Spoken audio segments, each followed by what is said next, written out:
In today's video, I'm going to teach you how to transfer all emails and contacts from one Gmail account to another.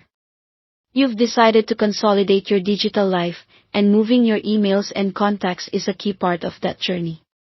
Perhaps you're switching to a new account for better organization or simply moving from an old address you no longer wish to use. Let's dive into this step-by-step process to make it as seamless as possible. First, make sure you're logged into the Gmail account that contains the emails and contacts you want to transfer. This is your source account, and you'll need to be logged in to access its settings. Head over to the settings by clicking on the gear icon in the upper right corner of your Gmail and then selecting See All Settings. Once you're there, navigate to the Forwarding and POP IMAP tab.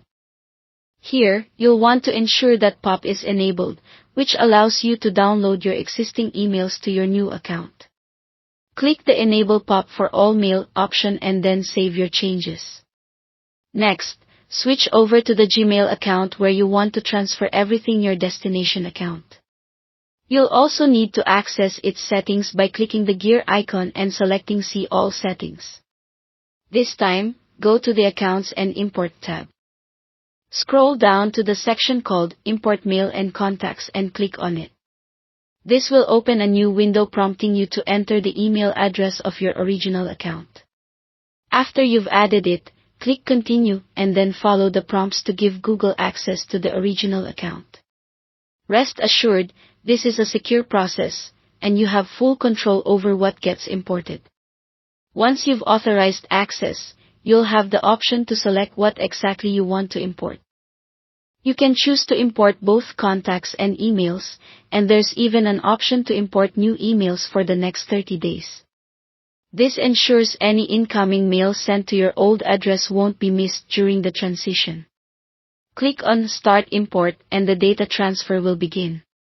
This process runs in the background, so you can continue using your email while it's working away. After the import process starts, it might take a little while, depending on the volume of emails and contacts you have, so be patient. You'll see your imported emails in the inbox of your new account, typically sorted with a label created specifically for imported mail. This makes identifying imported content simple and organized, ensuring you don't lose track of important correspondence. Finally, it's good practice to verify the migration was successful. Check your new Gmail account to ensure all your emails and contacts have transferred over. And just like that, you've successfully moved your digital life from one Gmail account to another. Thank you for following along, and I hope this video has been helpful in guiding you through this email and contact migration process.